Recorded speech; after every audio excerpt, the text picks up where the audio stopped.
সুতরাং কারা কারা যারা বলেন সরকারের দুই একজনকে শুনি এবং আমাদের আমলা টামলার অবধে নতুন করে আবার একটু কাচ্ছিত হইতেছে, তা আমরা আমজনতা এবং কাঁঠাল জনতা সকলেই 2 মাস আগে জামাত ইসলামী ছিল 32% আর বিএনপি ছিল 42%। কত ডিফারেন্স? 1.5%। এটা যদি ডবল করেন তাহলে 3% অগণতান্ত্রিক হয়ে যাবেন। সুতরাং গণভোট, পিআরের জন্য গণভোট, আমাদের সংস্কারের যে চাটা সেই জন্য গণভোট দিতে হবে।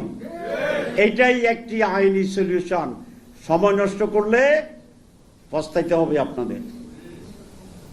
সম্মানিত ভাইরা, একটি দল একদিকে আর সকল দল অন্যদিকে।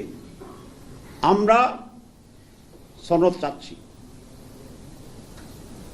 এনসিপি সনদ চাচ্ছে, ইসলামী আন্দোলন আর বাকি সব ইসলামী দল সকলে সনদ চাচ্ছে। আমাদের ভিপি নূরের যে দল সে সনদ চাচ্ছে, গণ অধিকার এবি পার্টি সনদ চাচ্ছে, আরো অনেকে সকলে চাচ্ছে। তা আমরা আমজনতা এবং কাঁঠাল জনতা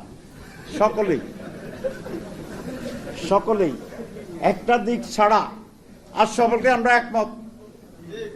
তো তাহলে আপনি কিভাবে এই সমস্যার সমাধান না করে দেশের রাজনীতিকে এগিয়ে নিয়ে যাবেন? এটা কি সম্ভব হয়?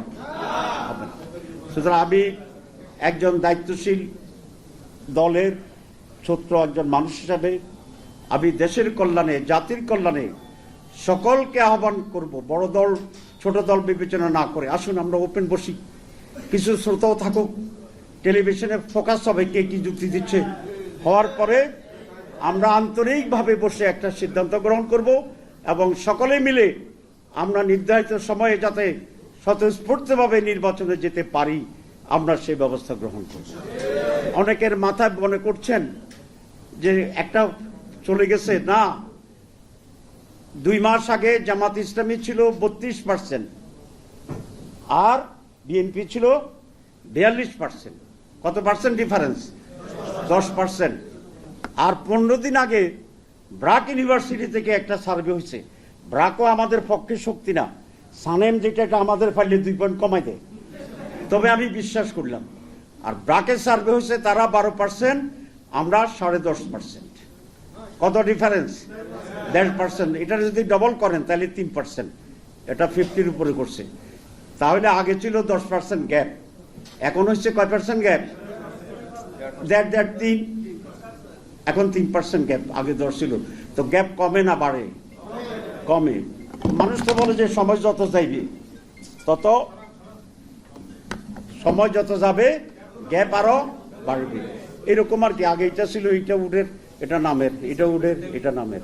তো সুতরাং নির্বাচনে জনমত কোন দিকে ফাইনালি যাবে এটা এখনো সময় হয় নাই। সুতরাং কারা কারা যারা বলেন সরকারের দুই একজনকে শুনি এবং আমাদের আমলা টামলার অবধে নতুন করে আবার একটু কাচ্ছিত হইতেছে, সাবধান থাকেন। আমরা নিরপেক্ষতা চাচ্ছি। আমরা আপনারা আমাদের জামাত ইসলাম হয়ে যান, টুপি কিনেন, এটা আমরা বলছি না, কিন্তু অন্য কাকে ফেভার করবেন তাহলেও কিন্তু আপনাদের জন্য, এটা দেশের জন্য কল্যাণ হবে না। আমরা খুবই আশাবাদী ইনশাআল্লাহ। এবার জনগণ বলছে 48% লোক কিন্তু মতামত দেয় নাই। এর মানে কি এরা জামাত করে না? কারণ করলে তো জামাতের সাথে ভোট দিত। এরা কি বিএনপি করে? কারণ হলে তো বিএনপির সাথে যোগ হইত। তাহলে 48 মানুষ এখন সচেতনভাবে অবজার্ভ করতেছে যে কোথায় চাঁদাবাজি বেশি, কোথায় চাঁদাবাজি কম, কোথায় ফাতর দিয়া মানুষ মারে, কোথায় ফাতর দিয়া মানুষ মারে না, আগামী দিনে কারা দখল করবে কারা দখল করবে না, এই সকল বিবেচনার জন্য সম্ভবত আমার ধারণা তারা চুপ করে বইয়ে রয়েছে।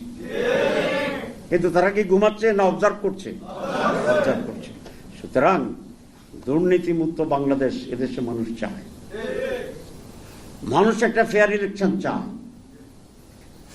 মানুষ একটা নির্বাচন ডেমোক্রেসি চায়, মানুষ সকলের অধিকার নিশ্চিত করার একটা বাংলাদেশ চায়। ইনশাআল্লাহ মানুষের এই সঠিক সিদ্ধান্তের মাধ্যমে একটি দেশপ্রেমিক, একটি সৎ, আদর্শিক, দুর্নীতিমুক্ত বাংলাদেশ গড়ার কারিগরদেরকেই এদেশের মানুষ আগামী সুষ্ঠু নির্বাচনে তাদের রায় প্রদান করবে বলে এই জনগণের প্রতি আমরা দৃঢ় আস্থা পোষণ করি।